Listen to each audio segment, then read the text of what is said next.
Good evening, everybody, and welcome to the Formula STEM Esports Cup presented by Brightspeed Fiber Internet. My name is Bearlight, joined with my good friends Lane X and TJ here as well. Guys, how you doing? TJ? Man, I'm doing great. I'm having a great time here. I mean, once again, Bear, you throw it to me and Lane without any introduction. How dare you? But no, it's a pleasure to be here for another great week of racing. Lane, how you feeling, brother? I'm feeling amazing. It's been an exciting journey so far in this season, and today we're going to have the chance to see 3 new drivers making their ways into the playoffs. So I'm super excited because some narratives, are going to come as new for us as the leaders are already there. Yeah, absolutely. And again, we want to thank our sponsors at Brightspeed Fiber Internet, which is here now with ultra-fast speeds for all of your gaming, streaming, and work needs as well.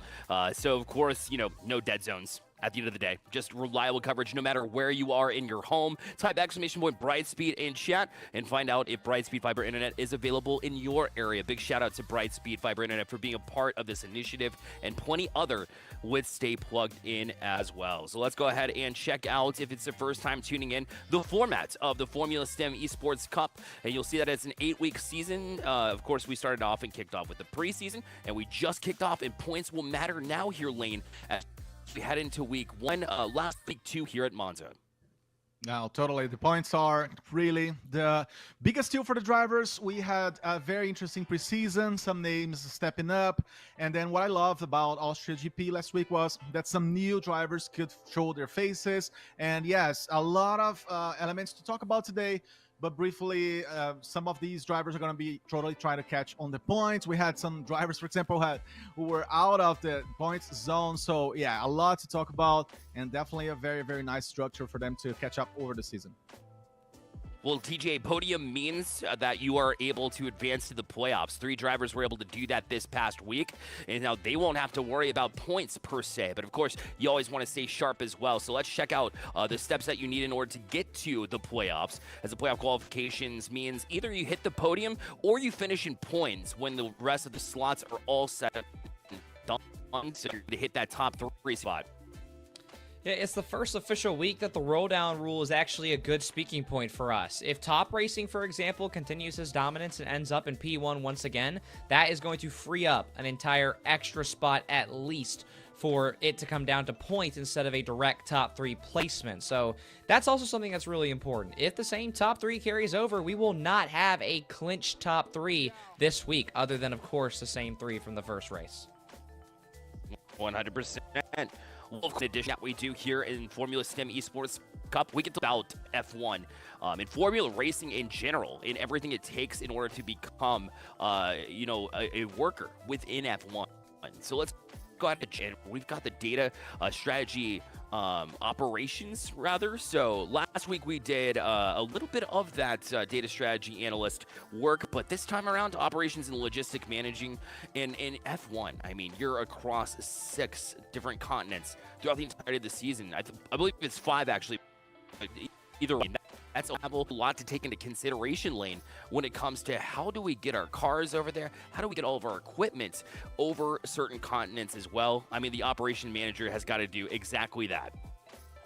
Precisely. He's got the hard mission of knowing, having an understanding about the national regulations, international transportation rules as well, and knowing how to maneuver smoothly from one country to the next, since these guys have a very short amount of time to prep and to put the team and the crew ready for the race days. So it is a very interesting job, internationally demanding when it comes to the knowledge, to the way you're gonna be connecting to people and partners. So it's a very, very interesting and very crucial work as well.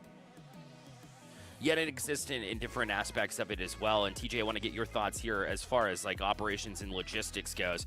It can be almost a borderline logistic nightmare in order to get equipment certain places. You have to think about budgeting as well in addition to that. So talk about traveling the staff and things like that, of course. But I mean, at the end of the day, there's just so many ways to get to this job though. And that's what I really want to see. I mean, pursuing degrees like business operations, logistics, supply chain management, and more importantly, TJ, no math this time. Yeah, I mean, no math, but across all of F1, it is still the most encompassing job, I believe, that you could have on the grid. I mean, you truly have to be an expert in everything. That first bullet point lays it all out for you, not even mentioning the fact that you have to speak all the different languages and work with many different brands, many different HQs. You have to understand cultures, and not to mention the other 3 bullet points as well, where you have to actually find your way into a motorsport team first and then actually earn your way up the ladder to becoming the boss. And we talked about 2 jobs already in the preseason and the very first race, and they were both about the pit lane alone. So imagine what this specific title has to deal with. Yeah, and one thing to point out here as well, I love the Formula Sports Cup because it allows you to know which jobs to pursue as well. So not only do you want to network, which is always important no matter what aspect you're going into, but it shows you what entry-level roles to look for, right? Logistics coordinator assistant or supply chain analyst, right? These are real tangible titles where you don't need years and years of experience as you see on a lot of job titles. So to be able to know where you're pursuing as well is super interesting too. But I mean, when you have 2-3 days to get things done, an entire setup, an entire building. I don't know if you've seen Red Bull's campus, basically a campus, like a work office that they bring with them over multiple trips. I mean, to build something like that, Lane, is absolutely outstanding. It requires a team of about 50 to 100 individuals. So that means there's open spots there. Lane, would you be interested in a job like that if it ever presented itself? Absolutely would. I would love to be in contact with different cultures and teams, and also, try to make sure things are aligned and, following the track of calendars and etc. But absolutely, it has to be someone very organized, very much strict when it comes to following the rules, and keeping the communications flowy within the team should be also something that the ops and logistics manager is going to have to look into. As we know, it's someone who needs to make sure the details and macro elements are, all set and all put together to help the driver. Yep, and then obviously it's race day at that point in time. So let's get into last week and what we were able to witness, which was racing again, even more dominance than we saw last time around. But there was so much that developed. TJ, I'm going to leave it for your thoughts because I'm sure you got a bunch of them after what we saw last week. Oh man, there's so many bullet points I want to go through. But first, I want to comment on your first point. Top Racing did not dominate completely. He did not earn the fastest time out of qualifying. In fact, that right there actually belonged to a newcomer by the name of No Need Dude, who came out and was extremely impressive in not only the 1-lap qualifying, but the full qualifying session as well. And obviously his race pace is something that we'll talk about as well. But Lane, I'm going to actually come to you because the pit lane had a lot of drama as well the last race. Oh yeah, we had a lot of drama. We had a lot of rules that could not be observed always by the drivers, so that could change their field times, as we had some penalties. And the penalties have been haunting some of these racers since the preseason. We have to point out some guys like Ivan, who I think has a lot of potential, and we're going to be talking about more on him potentially today. Other drivers also having a tough time to follow and observe these rules, even though, TJ, we had in the last GP the absence of a safety car. We had the absence of some elements that could, offer you some edge, some zone. So yeah, it is cool to see how the pit lane, how the pit box offers, chances, but also some, not so ideal situations for some of the guys. 100%. And one thing that I wanted to know too specifically was, or at least what I noticed, was the fact that, qualifying is incredibly important. Last week we saw, like we said, No Need Dude was putting down laps, right? When we talk about the prelim qualifiers and getting into that. And then not only that, but winning the prelim quals, but then qualified 15th and had to battle his way up. And granted, I think he's one to watch for, because if he was a little bit higher on the grid, from my perspective, TJ, I think he's got an opportunity to really run with Top Race and to give him a challenge, just because he had to work through that grid, did a great job to work his way all the way up at 5th at the end of the day.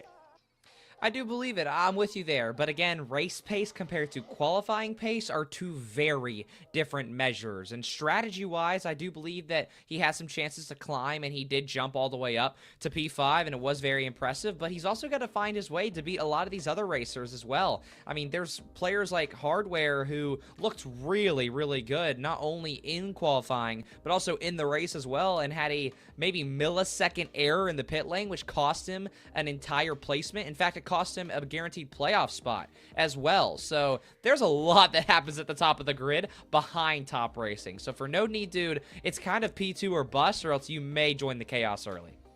Yeah, no doubt about it. Let's check out the racetrack that we got in front of us this week. It's Monza, like we mentioned here. So details of this track, 3.571 miles, a lot longer than we saw in Austria just last week. 53 laps, what Formula Racing would go for here. And the track record at 121.046, which we've actually saw a couple of 119s here because obviously the limitations that you have on track during your race are a little bit different, but by here I mean we're here live at the Stim Racing Nationals, which is a really cool experience. I'll get into the details of that in just a little bit too, but I did want to point out that there are certainly some racers here, including Top Racing, who's joining me here in-house at the Coliseum Center here too. So again, I want to go over the lane first for this track. What do you see about Monza? What's noticeable about Monza? What's classic about Monza?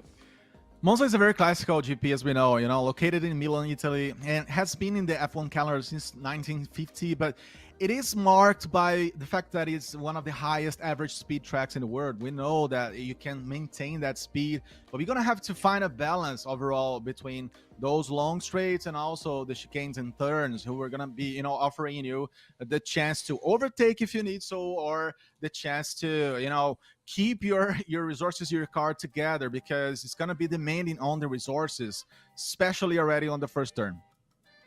TJ, about 80% on the gas. You're constantly on it until you hit the chicanes, right? Until you hit these tight corners. So you have to be dialed in, focused. And it's a lot like Austria in that way, where you're on the throttle a lot. But that means that those little turns, they matter a lot.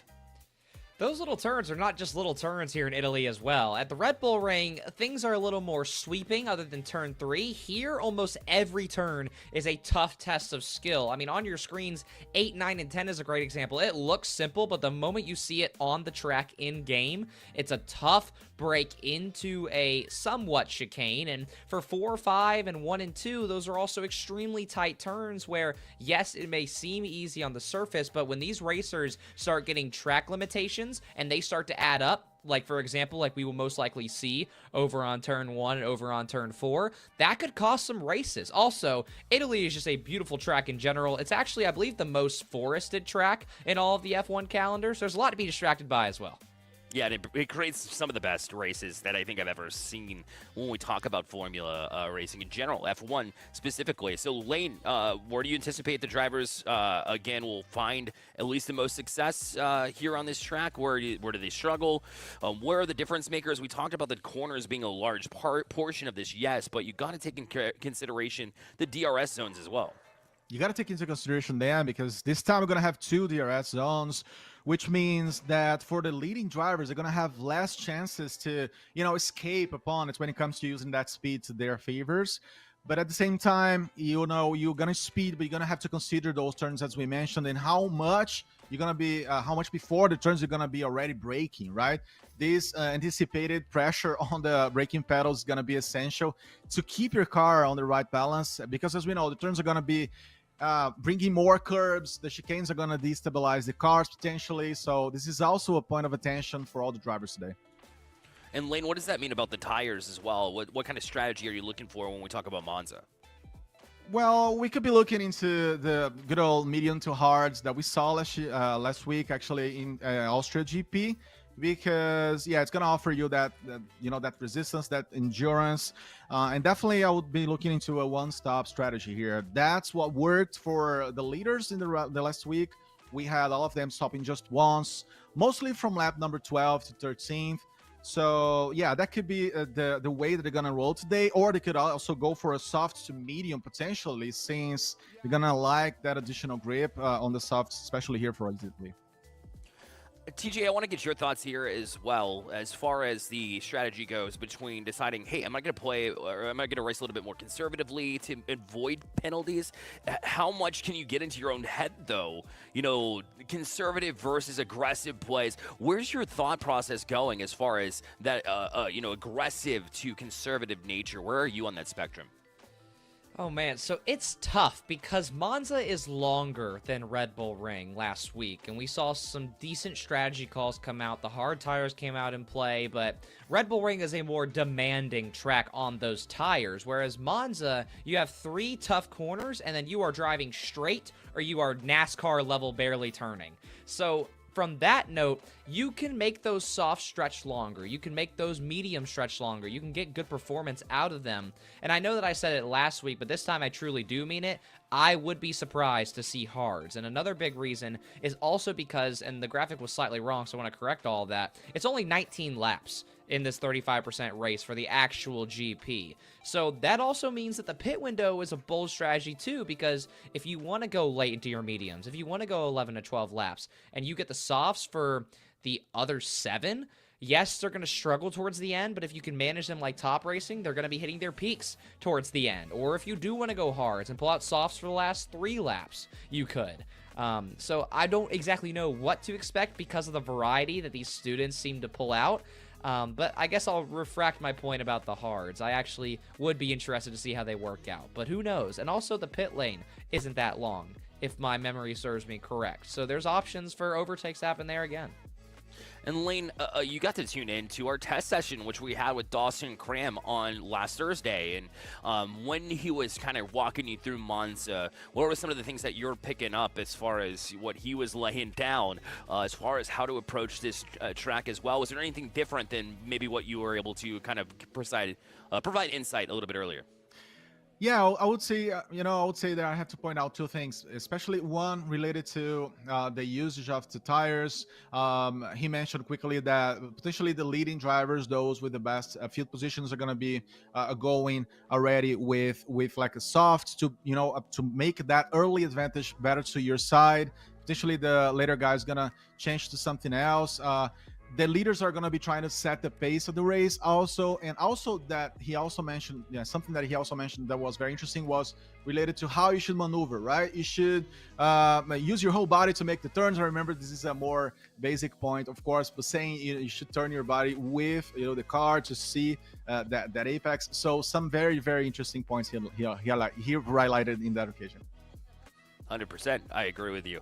Well, obviously, we're about to crank things up a little bit too, but before we get into racing there, TJ, I do want to kind of go to you as far as your thoughts heading in after we see test session, right? And then we get it. Before we do that, we have a 15-minute qualifying session. So what do you look for here in the qualifying session? You're not just jumping out and trying to hit laps as much as you can, right? You have a little bit of strategy that goes into that as well. Yeah, so I'll correct my previous point. The pit lane is decently long, not as long as Red Bull Ring, but still decently long. So when you're talking about coming out for qualifying, the fastest straight in the entire track is the start to finish / pit lane straight.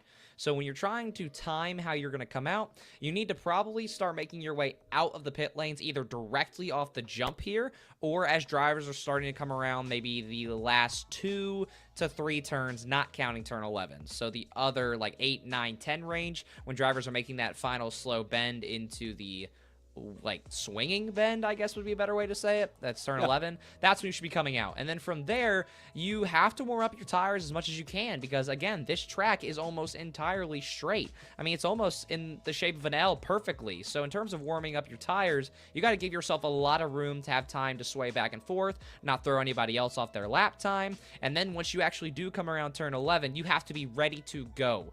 You have to be full speed coming all the way around because your lap starts at the end of the very last turn. So if you are not carrying enough speed off the jump there, you're going to lose a decent amount of time off of that straight alone, not to mention the 11 turns you got to go through. Well, we're almost ready to go our ends, but we do have a quick break, 15-minute test session, or sorry, qualifying session, I should say.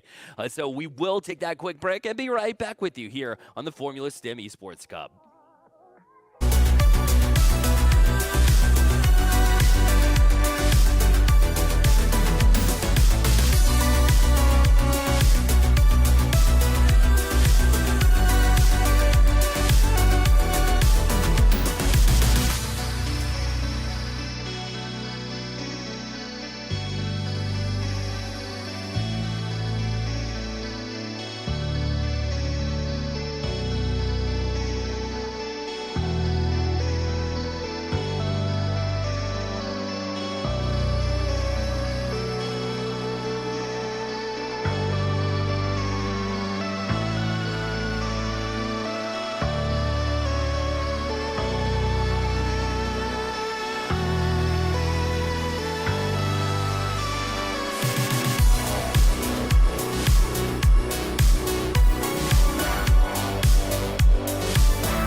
Well, the live 15-minute qualifying session begins momentarily. Again, Lane X, TJ, and Bearlight with you here at Monza. As we're about to kick off qualifying, TJ, it's about to be a spectacle to see who gets their start at the top of the grid. There is so much to improve upon at every living turn here in Italy, and we are so excited to hopefully break down what should be another incredible race weekend. And Lane, there's a lot to talk about all the way at the top, from top racing all the way down to what will No Need do to do this time around after being first place in last race's qualifying. Oh yeah, we have a lot to cover today. I want to see most of those guys that we saw last week. I'm hoping the list could be mostly the same, let's put it this way, but also, who knows? We could have a new driver, right? We could have someone new stepping up and showing their qualities. But yeah, specifically talking about No Need Dude, he, as we talked before, progressed, right? From the prelim heat last week to the qualifying and then going to the GP. He was a guy that we didn't talk much about during the race itself, but definitely I want to see more of him today.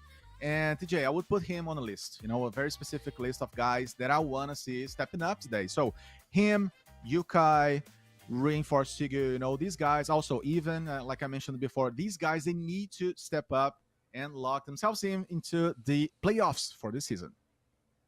It is almost cinematic what we could have at our hands today. The other three racers who did not guarantee a spot in the playoffs last week all have had heartbreaking moments in the preseason or in week one. Hardware had a heartbreaking pit penalty that cost him the third place spot in the grid. No Need Dude absolutely ran prelims and then proceeded to get 15th in the GP qualifying. And Joseph in preseason had the lead on a tough strategy and spun out with 2 laps left to go. And so this time around, there is no prelims. This is the qualifying session for the GP. And now we're going to see everybody make their way out. And Lane, you talked a lot about the track, about the strategies. There's not a lot to worry about here in qualifying because you just have to go through all your soft tires. But from the track's perspective, where are we expecting the top of the grid to gain the most time? Well, it's going to be interesting, first of all, to see all of them bringing the soft tires, right? Just like we saw on the qualify session for Austria. So these guys obviously trying, going for this additional grip, but obviously considering that it's going to degrade faster. But yeah, I would say we're going to have to see how they're going to be working out during the field itself. And the first turns, right? The first turn, actually, it's a very, very tight chicane that is going to be really, really a prime overtaking spot. I want to see how they're going to be doing that work, especially with the traffic, occupying spaces, how the cars are going to be organizing themselves to see who's going to come out on top, TJ. So it's going to be cool to see, especially the first chicane, which is the tougher one, but also the other ones obviously going to, push the drivers to work hard today. We're following Top Racing, who did find his way off of the track there, and that already goes to show you that even on the outlap, many of the drivers are struggling finding their way around. And so we will have to see what happens with some of our veterans, but I'm seeing some new names as well. Trey, Doe Jr., Mile Proto, Nico. I'm seeing a lot of new racers hitting the grid here. So on that note, there is a few racers who are actually all together in Charlotte right now. So as everybody's getting their very first laps in, Bear, I want to bring you on to talk about where are these racers and what are they doing? Couple of cool things to point out here, TJ, and I appreciate you tossing it over. It's Top Racing here in-house, yes. We're at the Coliseum Center in Charlotte, North Carolina for the STEM Racing Nationals, USA and Canada, and that essentially is building model cars. So another STEM activation where students get to learn how to engineer these cars and send them down with CO2 tanks, right, to be able to launch them forward across the track against one another. 27 high schools here in the Coliseum facing off with one another, and Top Racing, one of those individuals. So still here in the Coliseum, competing from Charlotte, North Carolina, and it's very awesome to see these high schoolers come together in this competition because it is USA and Canada. So a lot of Canadian drivers and racers from the STEM portion here, but also on the esports side, Proto, one of the new names that you pointed out there, TJ, also from Canada as well, part of this starting grid and one of the newcomers here in week 2.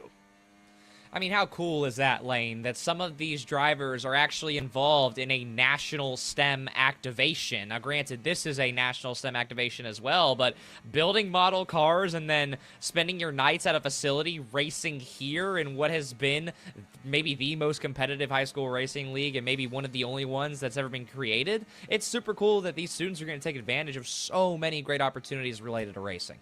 Oh, I adore that. I think it's been such an experience for them, such a lovely chance indeed, like you said, to not only catch up with other buddies, to understand how they play the game, right, or what else they can do to also improve their own level of gameplay. So I'm sure it's been a lovely experience there with Stay Plugged In ahead of the processes and obviously offering and giving all the support to the students when it comes to upgrading their levels and being in person. Being in person as a gamer is always the prime moment to make connections, to learn a lot. So I'm sure it's been quite a day. Well, enough of the formalities. Let's actually get down to the nitty-gritty of the racing. And No Need Dude is already 0.8 of a second ahead of Top Racing, which is going to be, I would hope, in his sake, something that will hold for most of this qualifying session. But if we do know anything about Top Racing, and also Ian right behind him, I'm expecting these times to start jumping very quickly. Also, one thing that I have to point out is that you will notice that there is no normal F1 teams on the sidebar there. That is because that the wonderful lobby admins have decided to go with the F1 World feature where the students actually design their own car. So all the colors that you're seeing, all the graphics that you're seeing, this is all stuff that these students made themselves and get to be representative of however they please. Also worth noting, Lane, is that Top Racing and Ian Hawk already went on their very first pit lap, and they're not deciding to go back-to-back like No Need Dude is. Yes, they're going for the pit now, making those changes already in the beginning. We're going to see, obviously, how these guys are going to be keeping that strategy on, especially those who didn't go to the pit stop yet, just like 24 King and No Need to. But yeah, a very interesting early strategy by them. And usually we do know that Top Racing and Ian Hawk, they like to follow that trend of going in the middle of the race for the pit stop, doing that one needed stop in the game and in the field itself. So I'm eager to see how that's going to change from now to the GP. And all No Need to do it again. The leadership, the toughness he shows on the qualify session, I want to see that also on the actual GP. So it's going to be an interesting day. I wish we had a fanciest car award. 24K Kings, this is a Absolutely. Awesome car design. Like, yeah. I really wish we had a most fashionable award, and maybe we can do that for the championship. But I'm loving the creativity being shown through these great student minds who are going to be pushed to the limit again here in Italy. And so far, even our consistent top 5 it hasn't changed. 24K King and Hardware sit right on the outside, and they're finishing up their very first major lap, as we're going to see 24K King come around here, funny enough, on the ending of his lap. He decided to pit, so he actually will not be going back-to-back as well. Squeaky Hardware is making their way all the way around the track. It doesn't seem like that they're going to be taking another lap based on that little fuel indicator on the bottom. So at least our top 5, in terms of a strategical point, they are all simply going for the outlap, going hard on one lap, then coming back in. It's using the least amount of fuel and using the freshest tires possible. And also, Top Racing and Ian are coming back out to set their second hot lap lane. Yes, they're going hard. They're going strong and tough here already in this beginning of the night for them. And obviously, Top Racing, having the entire day in the event, like Bear said. Now, also using this game this night to practice to keep his level up. It's going to be interesting to see how he's going to come for the GP. Obviously, not trying again to fight for a playoff spot, which is comfortable. But again, it serves as a training, as a high-level training in this case. And talking about the new guys, right, TG, a little bit, we see here Squeaky surely having to be eager today to find those leadership spots again, and also Cry reinforcing Seagull. So these guys are already showing their qualities. And I'm really wanting to learn from the new drivers we're seeing today. So Simple Tree, these other guys you already mentioned, this is going to be very interesting. I mean, it's crazy that in week 1, we got 2 new racers who completely shook up the grid and who continue to do so in No Need Dude and 24K King. And now Trey is making a name for himself, who's found himself in a sea of preseason vets, more specifically between Illegal Monkey and Seagull. That right there may have been 2 of the most aggressive racers that we saw on the grid. I mean, they were fighting and even damaging each other at times in week 1. So for his sake, I hope he's able to find his way out of that, because on this track there is way too many lanes of very tough braking margins that could catch you. But in the meantime, Ian has entered Sector 3 on his second hot lap, and as he comes around turn 11 here, we will get a glimpse of what can he set. Top Racing, I believe, as well did cross the line. I don't see an exact improvement, though, but look at Ian Hawk. Does cut 9/10 off of the lane. Top Racing will find his way around. He actually came out after Ian. So here comes his second hot lap attempt. And as he crosses the line, I'm not sure what it's going to be. It looks good, though, but it's 0.5 ahead of his previous time. So no improvements for our current championship leader, but Ian cutting down a lot of time. Yeah, Ian, he knows how to do that, right? He showed us that last week into the Austrian GP. He's a guy that steps up also in the late portions of the racetrack. He didn't have the ideal preseason, let's put it this way, but again, it was mostly a moment of preparation, and then in Austria, he was very steady. I was going to point out that him, Top Racing, and 24 King staying with the same positions almost that they had from the beginning of the last GP to now. So this guy's going to be showing a lot. Ooh. And yeah, some shakiness here. James almost kissing the gravel zone. And yeah, it's gonna be cool to see how they're gonna deal with this amount of curves, because this is something that is gonna really matter here in Italy, TJ. Coming off of turn 10, we have now seen multiple racers, not just 2, more than that, who have gone off in the gravel there. Right. Turns 8 through 10 is a very misleading chicane where many of these drivers will attempt to throw their car around, because in F1 24, the game that we're playing together here, you can technically do that. As Siegel's going to try his hand at it as well, but you also have to pay attention that both of those turns are very close and very tough. And you can see Siegel doing it correctly, and so far, honestly, looks pretty good here coming around on turn 11. I believe that the absolute best time right now sits at 1:19.3. Siegel looks like he could potentially push that. It is going to be close, though, crossing the line, and does cut some space off, and also jumps all the way to P5. So the rest of the grid still trying to find their rhythm, but No Need Dude must have been grinding lane. Yes, he's just, as you guys like to say, just cruise driving here so far. But yeah, very interesting. Small gap in all these drivers from P4 specifically to P9, if you will, P10, and Saturn and Reinforced Seagull. Two very aggressive drivers meeting and having the chance to kind of have some small space between them. But there it is. Yeah, Ian Hawk stepping up. We also saw Joseph in this last seconds too. So these guys are measuring how they're going to be feeling the racetrack later on, because as we know, TJ, Italy GP Monza here it's very, very, very tricky, right? When it comes to the turns, your car is gonna spin or can change from one side to the other very quickly. So you gotta make sure, to make those early braking services before the turns to make sure you're gonna get into them. Now, for example, in the first occasion of turns, we have a very, very hard work on the tires and also on this focus level that the driver has to bring, especially moving into the next turns. I also do want to throw out there that, meanwhile, Nico, one of the newcomers, has found his way up to P5, True. which is very impressive for somebody who didn't get to catch us last week. But, Bear, I do want to bring you back into the conversation because with somebody like Nico, you do have a decent amount of points that you have to catch up on compared to the rest of the grid, but you also do have a decent amount of races to do it as well. As in the meantime, No Need Dude goes off, so Bear, I guess now's a great time to throw it your way. Yeah, I wasn't expecting that as well. So as good as your performance is early from No Need Dude, you see that spin and it can just change in an instant there. There's no doubt about it. But yeah, when we talk about the newcomer of Nico, it just puts a question mark as far as, what does our competition level look like? And sure, you have a whole lot of points to earn back, like you mentioned, but the way that this is built, the way that the Formula Stem Esports Cup is built, is if you finish full podium, you get playoffs. And if you get 4th or 5th, you're already back in the equation compared to somebody who might have an off week. Like we saw, unfortunately, from Joseph in like the preseason, for example, although that didn't count for points. But Joseph now also working their way up too. I don't know if you noticed, but he got a top 5 before Nico took them away as well, TJ.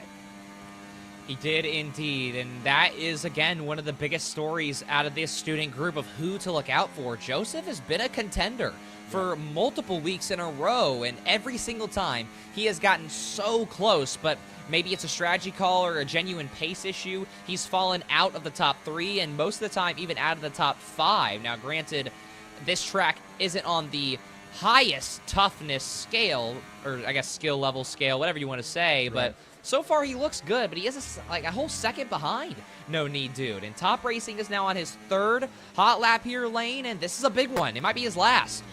It is a big one. Just quickly mentioning on Joseph, yeah, one of these very good drivers that had a good job in the preseason, early contender, usually on the races. I would say he felt a little bit of the competition rising up, right? From the preseason to the Austrian GP, so he's going to have a lot of work to do today. But yeah, he's definitely within the top 5, top 6, if you will. He's going to do great today, I believe. He is whipping it around turns 8 through 10 as well. This lap does look good as he's crossing into this final turn, and he's got to make up about 9 seconds here, and it does look very doable if he can just stick it here on the inside. You can tell in the top right we're getting awfully close to No Need Dude's time, and Top Racing comes across the line and will improve, but will not change position, and it's a good lap, but not good enough, Lane. Not good enough, but he's surely a guy that uses the breaches to his favor. Very, very small gap of time as we see between P1 to 3, and it's gonna be tough for No Need Dude from now on because these guys are really closing in. I would love to see Hawk for the first time leading the pack. Let's see how he's gonna deal with that, as we already have Saturn trying to step up, very aggressive driver. But yeah, still in the middle positions. I want to see also more from him. I think he's got the potential. It's more about working this out and bringing the final results, which is what matters at the end of the day.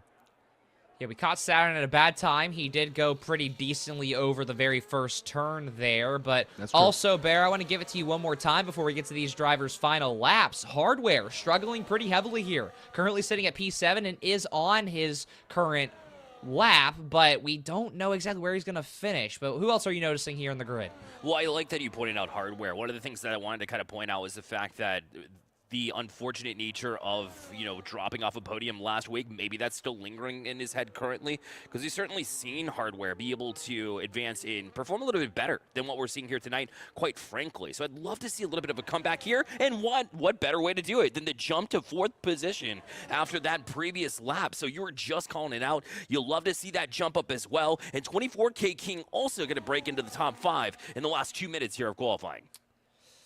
I believe 24K is also finishing up his hottest lap, or his final hot lap, but also Nico, Joseph, and Siegel have all entered their outlap at the 2-minute mark, and it takes about probably a minute 20, a minute 30 to get all the way around and warm up those tires, so they will get one more chance. But one of the bigger names is to look out for. No Need Dude will also get one more chance. So Ian, Top Racing, Hardware, and 24K King, they are all currently stuck in their places, which isn't a bad thing. They are all the way up in the top 5, and I actually think Ian may make his way around one more time. Not sure how much fuel he has, because on the bottom of your screen, I don't see an empty fuel indicator, so maybe a bold take to get some extra practice here, Lane.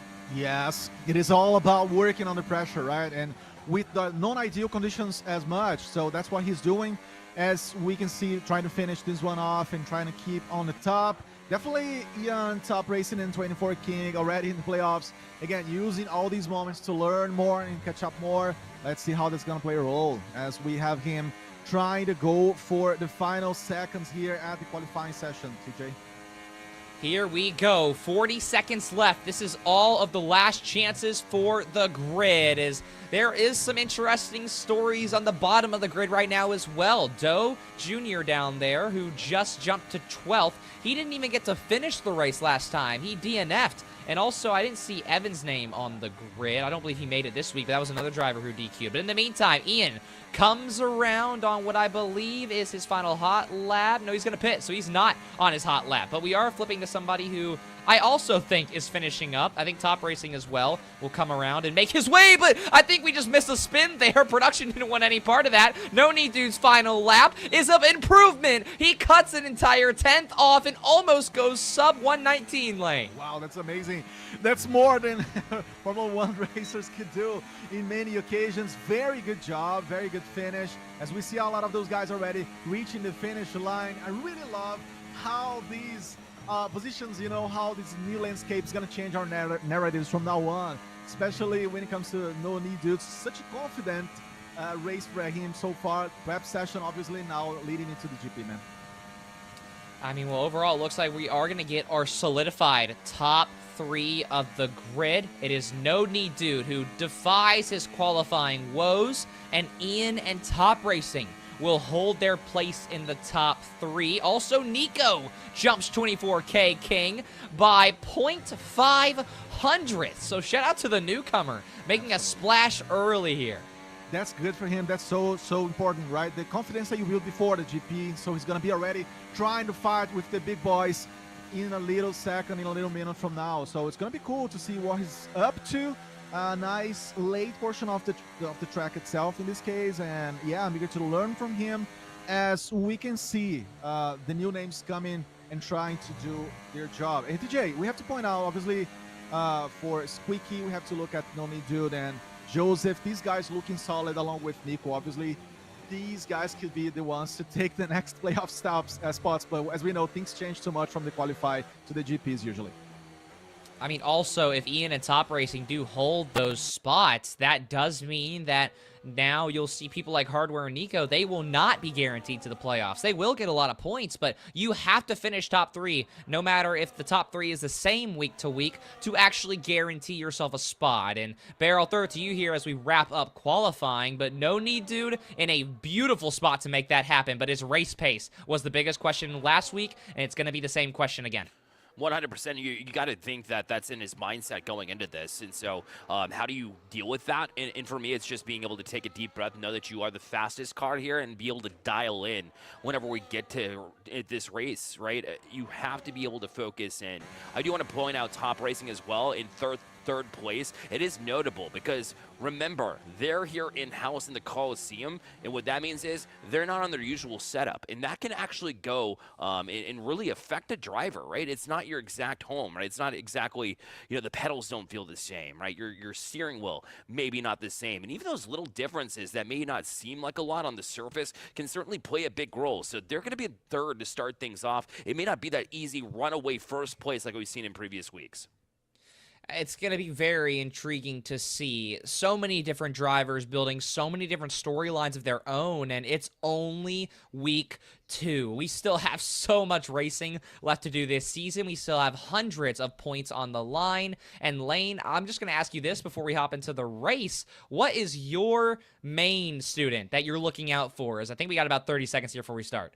Right, I'm looking into Illegal Monkey to see what he can do, right? He went so well in the preseason, now not pointing so nicely, just like he did or didn't do in Austria, right? He also had a tough time last week. So, he's one of these guys that I want to see more from. But absolutely, I would say Nico, he kind of stole the stage here, right, TJ? He needs to now, complement whatever he already did in the qualify. This guy is going to be a name to be talked about along with all the other buddies we already know.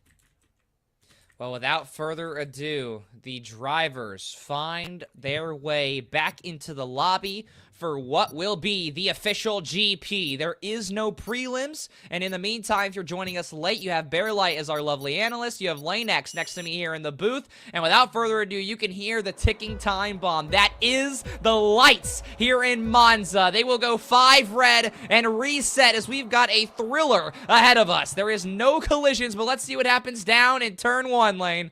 Oh yeah, let's see what is going to roll here. Day off they go, and we are underway in the Italy GP. It's going to be so cool to see how these tires are going to also play a role, as we already have. No need, dude. No, already out of consideration. He's out of the leading pack, TJ. I mean, Akaruki tried to cut that first turn, which you cannot get away with doing. But in the meantime, the grid is already shifting quickly. And one of the biggest points that we're going to talk about in about a lap's time here is Top Racing. He is one of only 2 drivers to decide to go on the hards. And after how last week went, he's got the race pace to do it. We are aware of that. But those tires here in these first few laps are going to struggle. So it's a major bet on yourself. But in the meantime, Lane, Ian has fallen all the way down to P7. I believe he crashed or spun. Yeah, he already spun. Was one of the drivers who also is out of the best grid positions down the field. Oh my god, things are already changing so fast as we see. Now no need, dude, back to the leadership and trying to build that time versus Top Racing. So interesting to see, like you mentioned, like you pointed out, Top Racing and also Doug bringing the hards in the beginning, going for the endurance here. Let's see how this is going to play out for them. Well, either way, no need, dude. If he saw that Top Racing is on the hards, then he is now aware that his lap times need to be qualifying pace. They need to be critical, and they need to be perfect, or else whenever that pit window happens for him, he's going to lose a lot of time when the hards are starting to hit their peaks. But also worth noting is we haven't seen No Need Dude's true tire management because he wasn't in the pack early on last time. He had to start from P15, but so far it is all clean air. Also, Top Racing falls to P3, which is a beautiful setup for me to throw it to you, Bear, because that right there, once again, it's a bold strategy, and I'm not sure how it's going to work out for him as he drops to P4. Yeah, 100%. You see it already kind of affecting him early, but he's really banking on the fact that later on in this race, especially when we talk about the pit window opening up around lap number 10, 11, he's going to be able to maybe push until 12, and he's really relying on the fact that he can put down some serious laps, still being able to hang around the third, regardless of not being able to maybe get enough speed or efficiency from the medium tires currently. It's certainly a good sign that they're able to hold on to that, especially when we talk about some that have dropped from the grid position, like an Ian, all the way back down to 5th from his P2 that he had a little bit earlier, and the same with Nico, who has dropped out and finally took that spot back there as Ian falls even farther back to 7th place.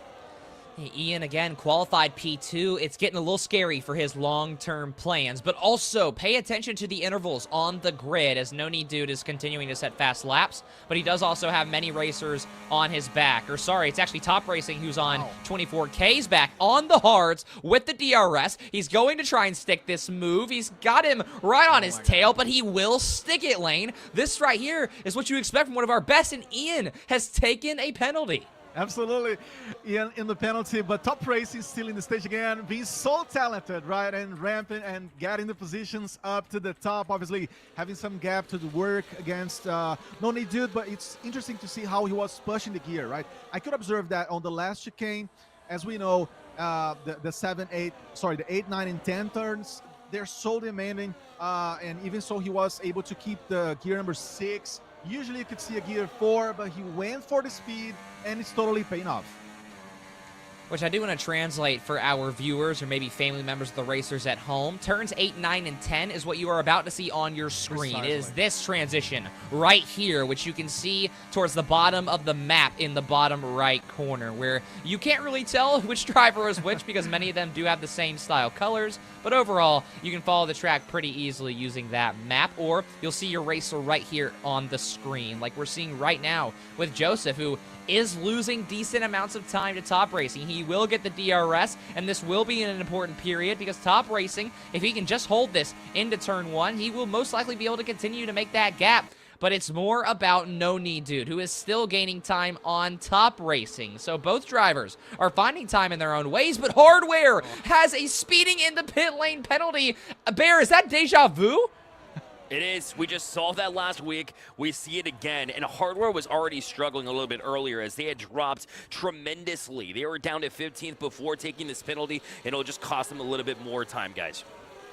I'm also very confused as to why Hardware decided to pit. He must have crashed or taken a rough toll on his front or back wing, because pitting that early doesn't make a lot of sense. I guess Trey must have done the same, as well as we watch a scary moment from Illegal Monkey there, who's barely keeping that car on a straight line. And I must be honest, Lane, I did not think that this track on the straights was going to be where we saw more of these issues.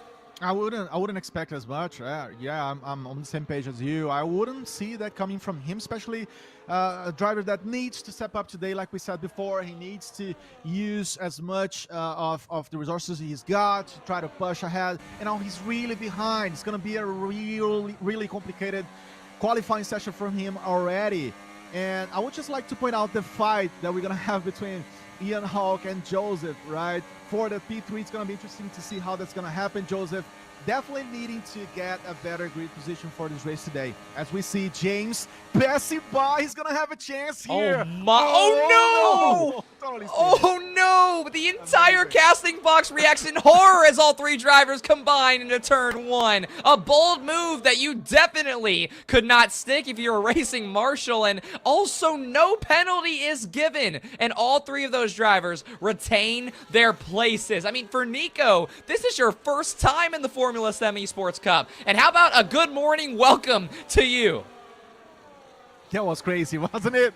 Oh my God, I couldn't believe my eyes. So many drivers having trouble, having complicated moments against each other there, and it was crazy to see how that's going to change the landscape. As we have James trying to push versus Illegal Monk. He's closing the gap. It's really close. Let's see if he's going to be able to pass him. Oh, trying to go for the inside. Oh, but there it is. We got someone else coming out. What is happening here today? Look at Siegel go to work there. He saw James pull off. He says, I will take that space very much, and puts his way up into P8. I mean, I already mentioned it earlier. Monkey, Siegel, and James were all very tough racers, and definitely a lot of bumping on the tires done, as we see there. Once again, James bumping Doe Jr. slightly out of the way, who does lose a spot to another new racer in Mile Proto. So this middle of the grid is a mess, and Doe is actually falling all the way down to P14. So it is dangerous out here. It's a war zone, Lane. It is a war zone. I love this. I absolutely adore this. To see how they fight for the space. A lot of those inside, outside battles. Yeah, we're going to see that again. 24 King going on the camera now. How beautiful fight between the three of them, man. I mean, this. P3 all the way down to P6 are completely jumbled up right now. They are in a single file line like they're still in an elementary school. And now a brief moment from 24K King, who has a driver right on his tail. It is the newcomer of Nico, as two rookies, one being less of a rookie than the other, having a tough battle. But in the meantime, look at No Knee Dude. We have not checked on him in 3 laps. The gap was 2 seconds to Top Racing. And Bear, it is now 4 seconds. That long-term call from Top Racing, it's going to be a little dire when that moment comes to pit.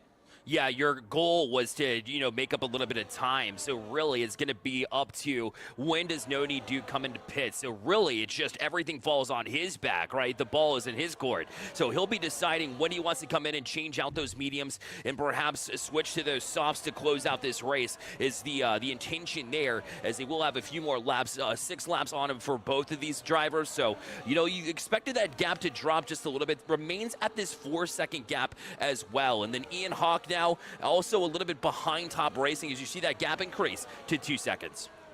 Ian is still holding on to a 3-second penalty. So as this race moves on, considering that none of the other drivers in the top 10 at this point pick up more penalties, 24K King, and now it's actually Joseph who finds his way around, pushing 24K King off, and because of that, he is not given a penalty, but now sticking the move will be Joseph once again. I actually believe 24K King had to give that spot up, courtesy of the game's the game's in-game rule marshal, and now Nico, the newcomer, gets sent off by 24K King. Again, another welcome to the league moment for the rookie.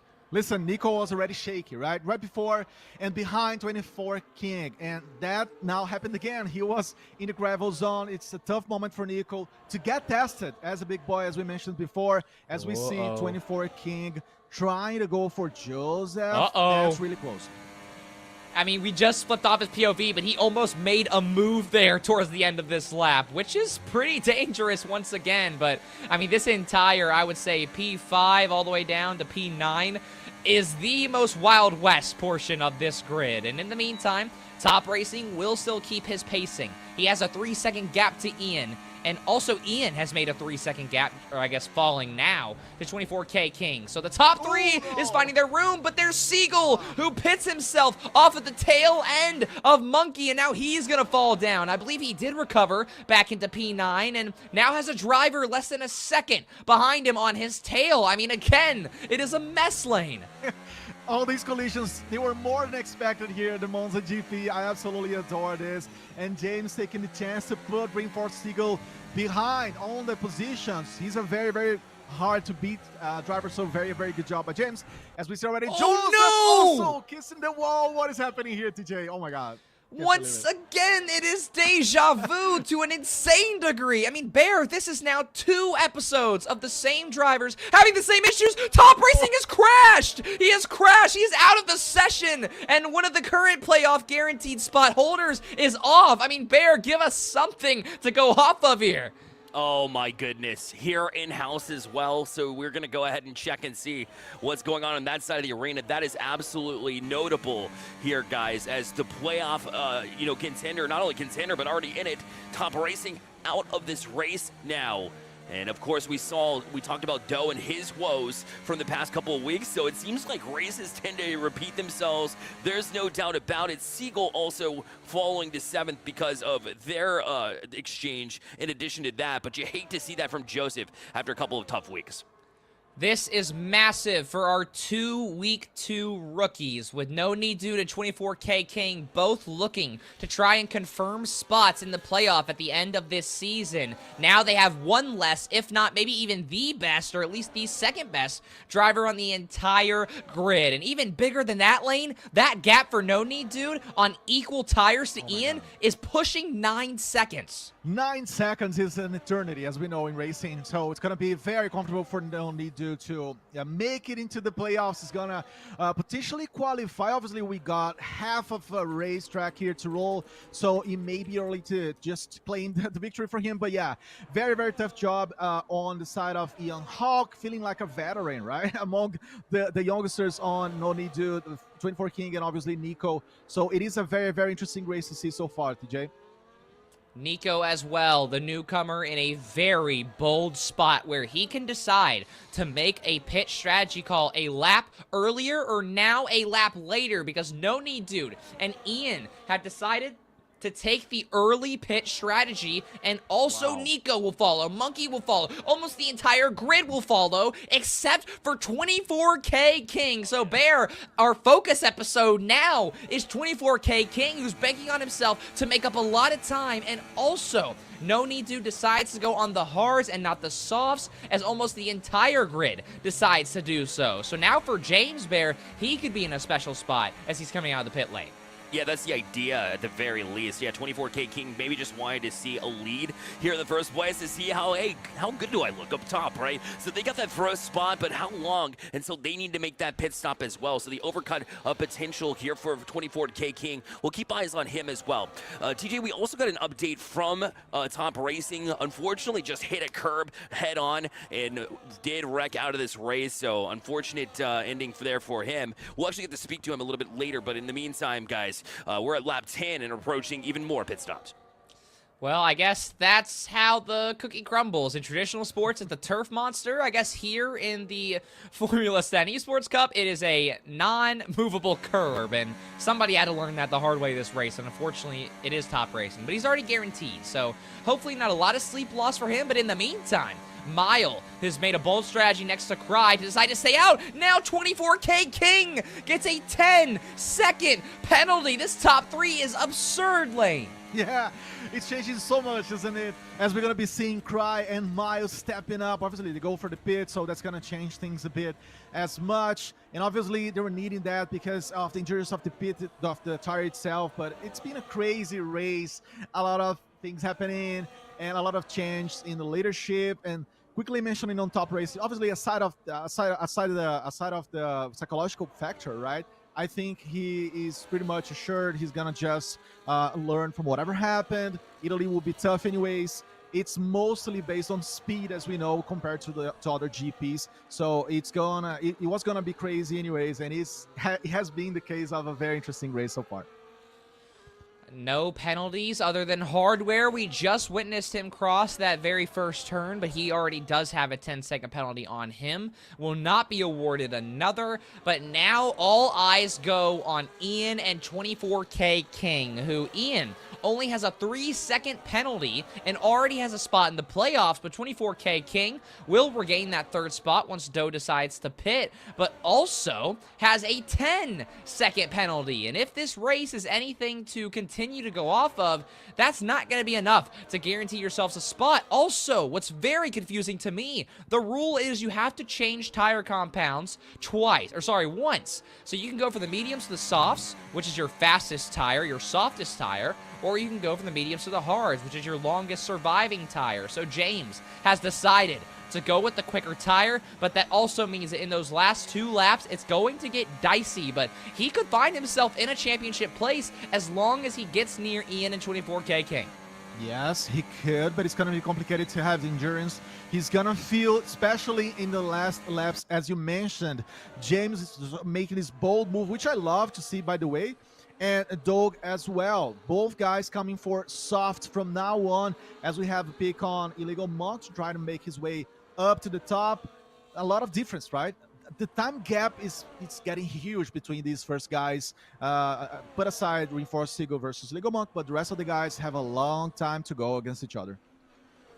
Welcome to Race Pace 1101, which I know that won't be in relation for anybody other than a high school senior on the grid, but regardless, this is now the true test of skill, is how can you A, control your gap, and B, prevent DRS. Right now, Seagull and Monkey are going dangerously head-to-head, and Hardware is also going to potentially make a run on Mile here in just a little bit. Now here comes Monkey with some DRS, is able to make his way all the way around in the equal tire, sticks it on the inside, and has converted the move. One more turn to go. He has survived the gravel trap. That is a huge burst of speed that he carried as well. As you can see behind him, many drivers are still on their tail, including on the other side of the camera, James, who's trying to make his gap even larger. And he continues to do so, but he's got to cut into Nico. And also, as it stands, Nico is actually in a spot to, in his very first race, clinch a playoff spot. But you cannot get ahead of yourself because you do have James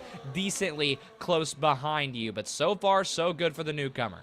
Oh yeah, that's gonna be very dicey and very interesting in the end. As we could see, Illegal Monk again, hitting the curb, but it was Seagull who went flying.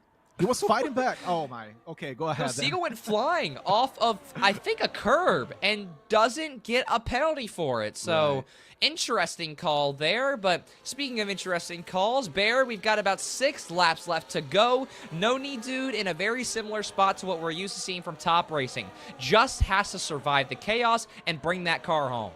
Yeah, the similar situation like we've seen from Nico as well, or that we're going to see from Nico. And let's just race a clean race from here on out. You don't need to absolutely thrust yourself into this situation, especially with penalties ahead of you if you're Nico. But No Need Dude seems to be thriving here out in open space. We didn't get to see that last time, like we mentioned. They started 15th in Austria, and they were able to gain ground, get to 5th, but because they were so far back, they weren't able to create a gap like this. And without top racing there to really gain any of them the interval or go toe-to-toe with No Need Dude, it is now up to about a 10-second gap. No Need Dude has yet to be on this grid anywhere other than P1. He is on the verge of staking his claim not only into the end of season playoffs, but also into the history books here in what should be a great rivalry between him and Top Racing. But in the meantime, look at Squeaky Hardware. He tried to stick it on the inside. He will force Monkey off the grid. Speed Ninja crashed as well, and it looks like that Hardware has found his way around Seagull. But now look at Seagull. He went to go make his room inside, or sorry, I'm looking at Cry and Seagull, not Hardware and Seagull. Cry went to make his move, and now Seagull has fallen 2 places. But once again, all of these drivers are still trying to find their way back into the real positions, where James has lost time already on the soft. So now, Lane, the mission for Nico has gotten even simpler. Just survive. Just survive and try to cut for that time. Again, it's going to be tough for him in the end. But talking about James, you know, in Austrian GP, he made a decision of stopping 3 times, which could be debatable here. He's not stopping as much, but we could see that soft bringing in effect, bringing that speed. Let's see if he's going to be one of the top drivers today. I'm really seeing that happening for him especially. But we still got some time to go, and it's going to be very cool to see this battle specifically between James and Nico, obviously, because No Need Dude is ready there. I do believe that in that very first race in the preseason that James had a crash in the early portion. That was why he had to pit stop 3 times. But that was the preseason, so there's some room for strategies or potential errors like that to happen. But also, James keeps on losing a very large margin of his time. That lead was only 4 seconds. Hardware has also now added another penalty. He is sitting at 13 seconds with the extra 3 added on. So that makes things really interesting for his race, because as it stands, he will manage to fall, I believe, 5 or 6 positions all the way down the grid. So Hardware is almost taking himself out of the race, which means now you're looking at the top. Ian has clinched his spot, but everybody else who's fighting up there does not have a spot in the playoffs, and they are all getting closer, other than, of course, James falling behind. Yeah, James looking very good here. And Squeaky Hardware, yeah, not as much. Complicated to have that penalty against him, as we have a chance of having a glimpse at Mile trying to make the best of his car here, you know, and getting the apex after the turn. Good job to try to keep close to Cry and reinforce Sigo especially. It's going to be an interesting battle for P8. Again, instead of the top 10 positions, TJ, as we know, all points matter. Yes, and I'm actually very glad you said that, because I was just about to segue into that. Yes, even though we talked so much about the playoffs, every point you gain this season does matter, and you only get 6 races to do so. And for Mile, this is his first. And Bear, I know I already had you talk about Nico and some of the newcomers, but one of the biggest points this season is consistency. And so for both our veterans and our rookies, I mean, how can they actually keep that in a race like this and in a season that seems to just get more chaotic each week? It's tough because you have so many racers that are a little bit of a loose cannon, if you will, a glass cannon. So when you are dealing with some of these drivers, and listen, I love the aggressive nature of Squeaky Hardware, but you have to look out for, and Seagull as well, seem to be 2 that are very aggressive drivers, generally speaking. So I'd like to keep a little bit of distance from maybe some of those individuals, and as you learn the tale of the tape, as you learn some of these drivers, you'll learn some lessons about yourself too and your driving style that'll really let you push, especially in situations like we have ahead of us here, TJ, where there's 2 laps remaining. I mean, we have 8 current penalty earners, and Hardware just added another 3 seconds, meaning that he has now brought his grand total to 16 seconds worth of penalties. So that right there is really going to hurt his points. And granted, there's a lot more to see from him. But as we enter the final 3 laps here, Lane, No Need Do looks to clinch it. But those margins, at least between Nico to 24K and 24K to Ian, are decently moving their way down. I mean, 24K King could find a way, but also keep in mind about the penalties. I mean, Ian could still find his way with only a 3-second penalty into the podium places. He could. But as we know, it changes a lot the final times, right? So I'm really, really curious to see how that's going to roll. And again, we have 24 King and Ian Hawk involved in these penalties and these changes of positions in the very last seconds of GPs, which is what we love, absolutely. And TJ, I have to mention quickly that the strategy related to the tires on James and Doe didn't really pay off. Like, we had them going for the softs, but it didn't really allow them to step up as much. They could keep their chances, their qualities here. I would say for James was a maintenance kind of movement to keep the points, but yeah, not getting to the podium today potentially. Let's see. 2 laps left to go, and No Need Dude continues to gain time. Monkey tries to make a move on James, but taps the rear just a tad bit. And right now, they are our only major battle in the top 10, other than, of course, Cry and Doe with their penalties down there. Slowly getting closer to Joseph, but in the meantime, James has stuck it on the outside, heading into... well, sorry, again, the second to last lap, as we have not gotten there yet, but Monkey with the DRS because he let James get in front of him. The beautiful timing will work out in what is a very tough moment on the brakes, and he will lose not just 1, not just 2, but 3 places here, Lane.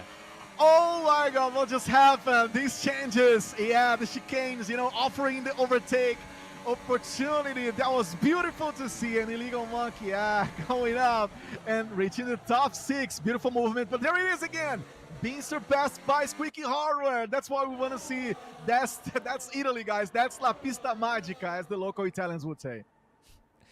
I mean, Hardware is fighting tooth and nail for every living place because, again, as it stands with a 16-second penalty, if I'm doing my math right, he will fall down to P13, potentially P14, if he does not gain at least a second here, and we enter the very final lap in what should be a victory lap for No Need Dude, who only has to just make a few last remaining turns, don't mess with any of the gravel, but the fight still continues here in the top 10 as Joseph looks to make the move, touches a little bit of gravel, and actually will force Cry out. Joseph sticks it.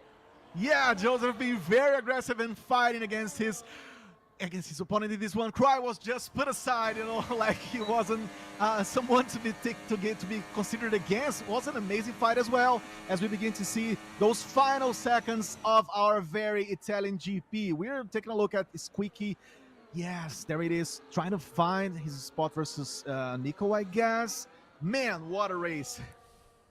Nico does. He puts himself into the playoff clinching position and gains 3 seconds on 24K King without penalties. But in the meantime, No Need Dude has 1 turn to go in what has been a historic moment in the Formula STEM Esports Cup. He was in P1 the entire time. He didn't face any issues, made all the right calls, and in his ears, it's Forza Italia P1 for No Need Dude. As Ian Hawk, 13 seconds behind. We will get to see how his race finishes out with those penalties, and I believe, funny enough, as they stand, he will have officially clinched after 24K King has fallen. He will end up in the first 3 spots, and Nico, who's got no penalties, the rookie in his first race, moves from P5 in qualifying to the playoffs in P3, and you can see the penalties coming through as well, but it looks like things will stay other than Hardware.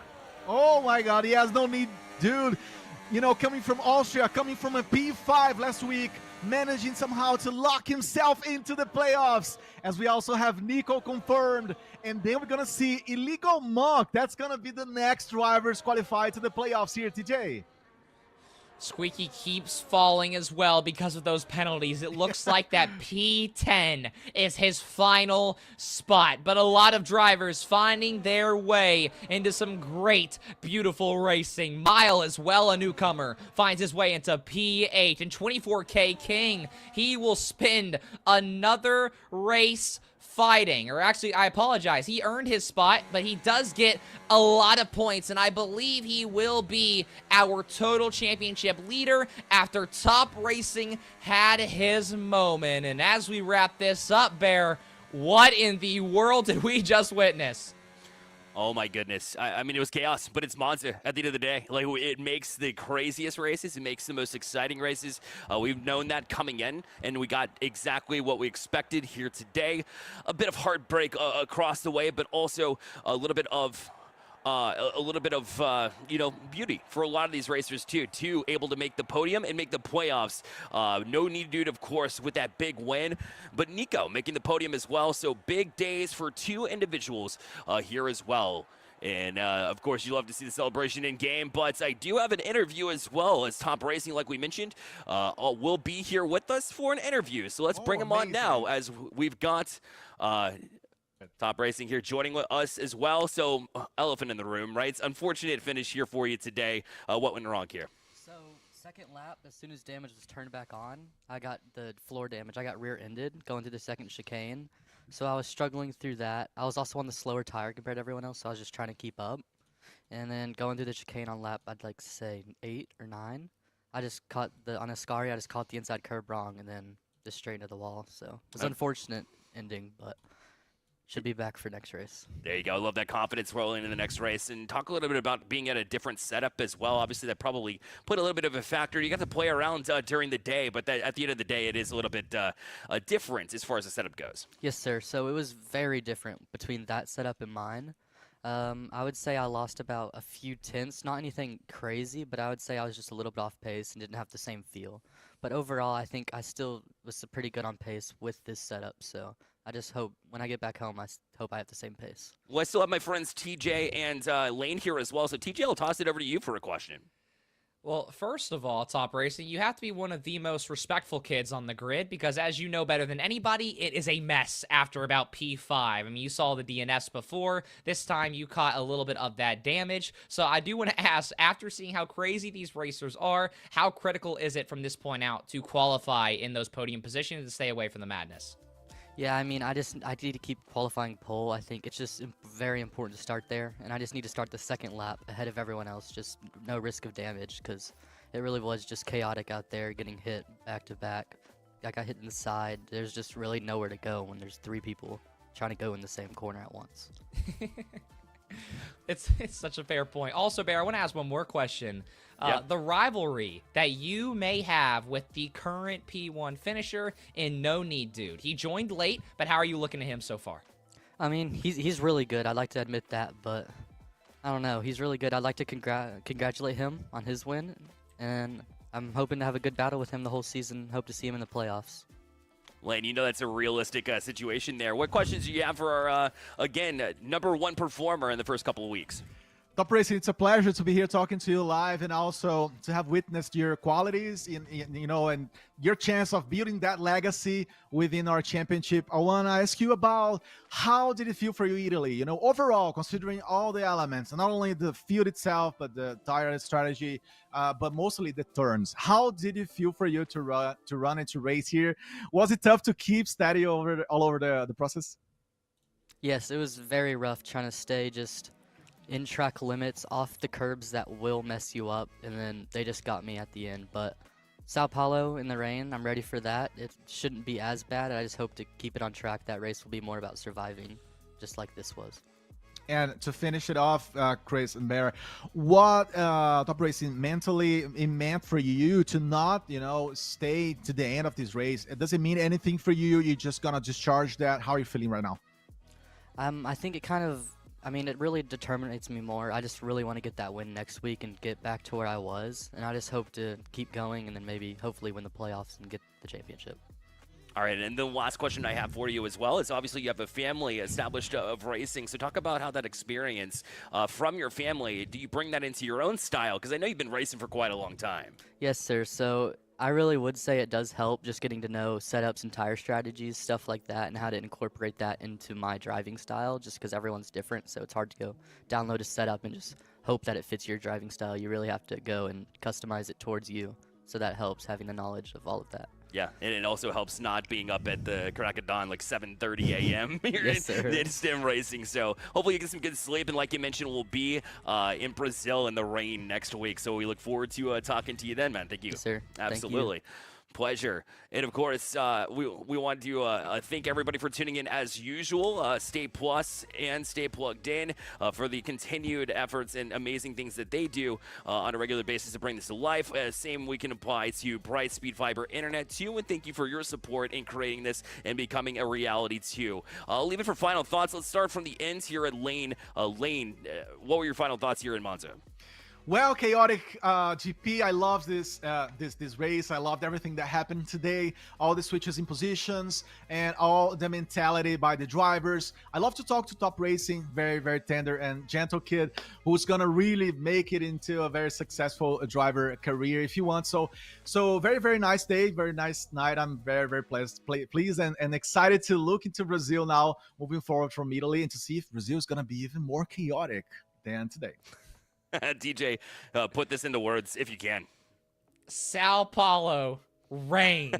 Oh, I cannot wait. It's going to be absurd. And also, just like a little highlight here, Top Racing and his family seem like some of the nicest people that we've ever met. I mean, answered every question with yes, sir, or no, sir. I don't even think in my high school interviews I did that. And I like to think of myself as one of the brighter stars, I guess. But Top Racing's got me beat by a mile. And I hope that he does have a really good season. But apart from his race, no need, dude. I'm looking at you to keep that rivalry up at a 10, especially in the rain. And if we get this many penalties, this many DNFs on a straight, dry track, Sao Paulo is almost a gravel beach at every living turn. You also have different altitudes. You're climbing mountains of track at some point. It's going to be super easy to spin, let alone to break and crash into one another. So we might be seeing bumper cars next week. Well, Sao Paulo kicks off on Thursday, so the test session at 5 p.m. Eastern Time, led by Ryan Vargas. So make sure that you're here on the Stay Plugged In channels. So if you're on Twitch, go ahead and hit us with a follow as you get all of the great Stay Plugged In content here. Same can be said with YouTube, so make sure you subscribe over on that channel as well. Well, that'll do it here from Monza. We appreciate everybody tuning in here for the Formula STEM Esports Cup presented by Brightspeed Fiber Internet and Stay Plus, and we bid you adieu until next week. Everybody, take care.